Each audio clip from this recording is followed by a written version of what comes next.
I don't know if this is going to be part of it or a new one, but this is about Ishani. And Ishani, long time ago, way back when we were in primary school, we would go to Splash, me and Prashil and friends. I really liked their locker system and I was so excited about all that. And then one day we were just chilling. And first of all, at some point, Prashil was trying to cut in line. And the guy in front of him, he was a white guy, said, "You can't do that." So Prashil swore about at him in his own language, Bostino or something. Is like, "Kone bolas Bostino?" And we was like speechless. This guy knew Gujarati or whatever we were saying. So luckily, it was Prashil only who got silenced. But there would be this girl in primary, beautiful legs, man.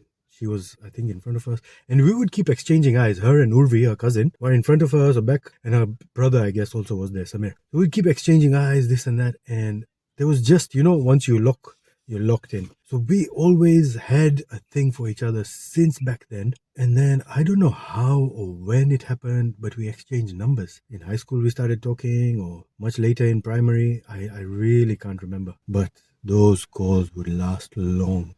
And we just talked about things we both liked talking about so much, man. That would be a beginning of something, which to me, it never got a proper closure. But because it never got a closure, because it was just something in the air. Then I moved to UK. Somehow or another, I find out all these people. Roshni is staying around the corner. Ishani is staying around the corner. I think it was because me chasing those greens, and Killan, that guy had it hooked up. The living room was like a setup. The boys were always there. The coffee table was a mountain. I think they were playing video games, and there was something to do with buying a car for $50, dealing in gold. But that was that side. I would mostly just go quickly, pick up some stuff for myself, and then me and Ishani just in our room most of the time. And she would cook all these things. She made me Murray chicken. I think it was Murray chicken. So much pepper. I've never seen so much pepper being used. I love pepper anyway.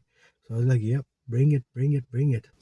And still so fine. Only this time, because apparently she had stopped smoking, and then trying to stop smoking, she put on the weight, and then it didn't work. The curves were just right, man. Some of the best calves, meaty hands, and I used to love, like, she had long nails, and I used to love putting my tongue under that nail there, just those comfort feelings. But things wouldn't progress unless there was alcohol involved. Not for me. And by now, everyone who I was dating knew it was an open thing. So, and I think this was at the Team Moscow event thing we held at home, where suddenly she was ready. She's like, "I'm coming to see you." Okay, come and see me.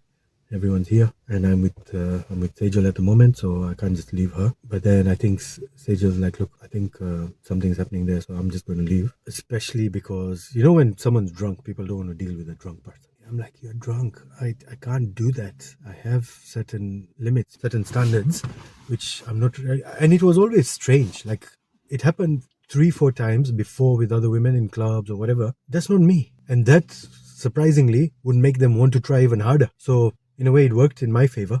Yeah, so things didn't work, and then I think after that it was on and off, and then I would move, or she moved to Kenya first. So then I would see her in Kenya again. But once again, this was the funny one, man. She told me to pick her up, and I was already hanging with Taz and Ria and Ada. So all three of us, we were together, all my gopis, and she got in the car, and because she was drunk, she was just misbehaving and talking such funny things, to a point where once we got to Iguana, I'm like, yeah, let's just go to Iguana. Wherever she was, I could see her through the window, and we would just see her trying to look for me or whatever it was.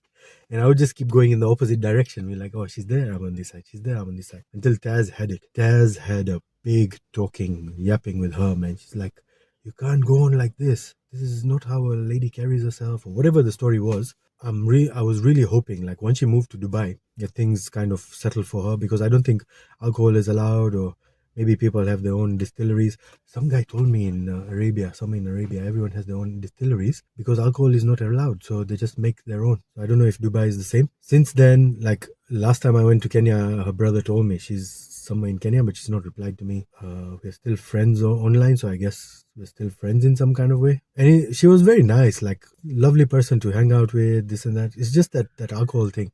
And like I've said in all my other videos, I just had this disdain for this Alcoholic Anonymous people. Just get it together. It's not like I was any better. I had my own addictions, but to me, mine was something where I would just mong, I would just sleep, just be a bum. Still had good times. So that was a good thing, and hopefully we're still friends in some way or shape or form.